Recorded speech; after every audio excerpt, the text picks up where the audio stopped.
नमस्कार दोस्तों, मेरा नाम है आशीष और आप देख रहे हैं द यूट्यूब स्टडी।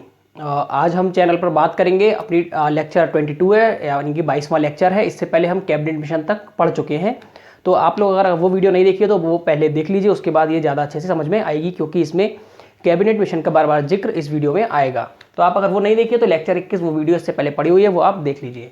तो आज जो हम टॉपिक देखेंगे वो होगा एटली की घोषणा और माउंटबेटन प्लान या माउंटबेटन योजना। तो माउंटबेटन योजना को हम कई नामों से जानते हैं, जैसे माउंटबेटन योजना, मनबाटन योजना, डिकी बर्ड योजना, 3 जून की घोषणा या विभाजन के साथ स्वतंत्रता की घोषणा।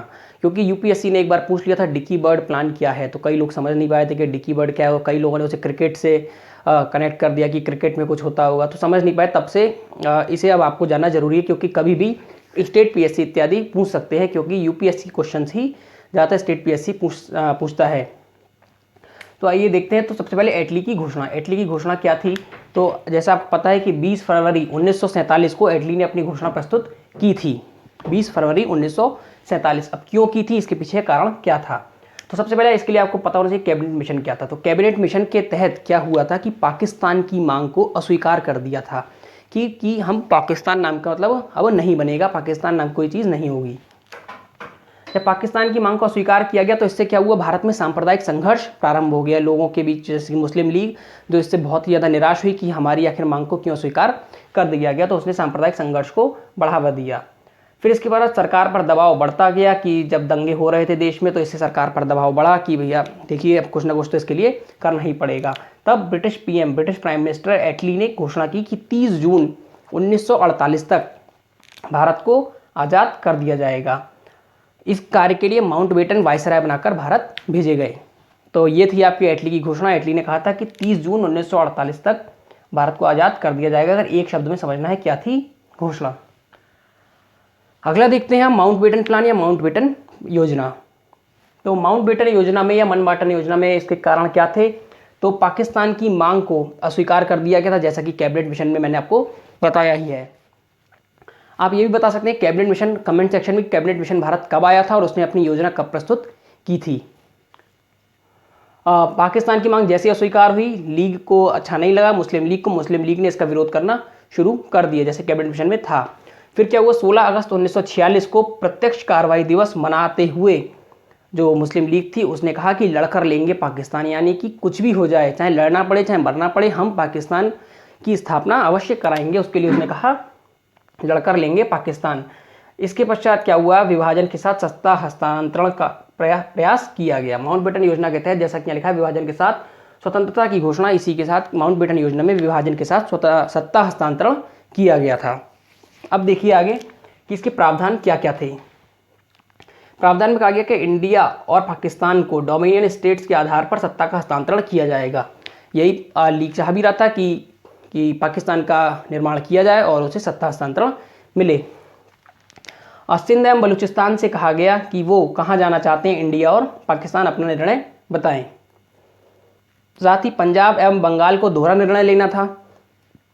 पंजाब और बंगाल की स्थिति आपने देखी है। पंजाब जैसा कि आपका पश्चिमोत्तर सीमा प्रांत में दिखेगा आपको, और जो बंगाल है वो आपका पूर्वी तरफ है।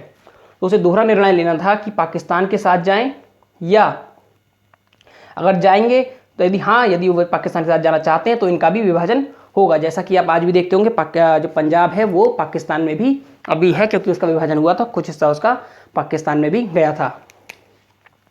और नॉर्थ वेस्ट मतलब पश्चिमोत्तर प्रांत और सिलहट को ये निर्णय लेना था वो किसके साथ जाएंगे। वहाँ पर जनमत संग्रह हुआ, जिसके पश्चात वहाँ पर निष्कर्ष जो निकला उसमें आया कि वह पाकिस्तान के साथ जाना चाह रहे हैं।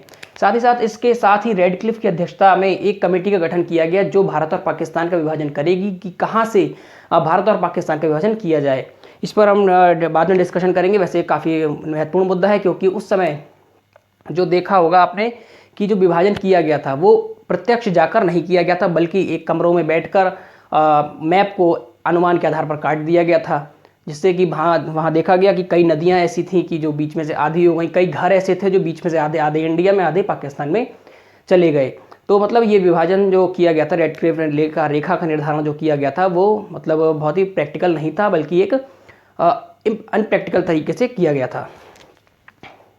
अब जो गवर्नर जनरल था उसने कहा कि जब तक भारत और पाकिस्तान का विभाजन नहीं हो जाता तब तक सेना और प्रशासन की कमान गवर्नर जनरल के पास ही रहेगी, जिससे अव्यवस्था किसी प्रकार की उत्पन्न ना हो। तो ये थे कैबिनेट मिशन के वो माउंटबेटन योजना के प्रावधान। अब इसके बाद हम इसका मूल्यांकन देखते हैं। तो लीग ने तो बड़ी हंसी खुशी से स्वीकार कर लिया कि ये बहुत अच्छा प्लान है, क्योंकि इसमें पाकिस्तान की मांग है और वह प्रारंभ से यही चाह भी रही थी कि पाकिस्तान का एक निर्माण हो।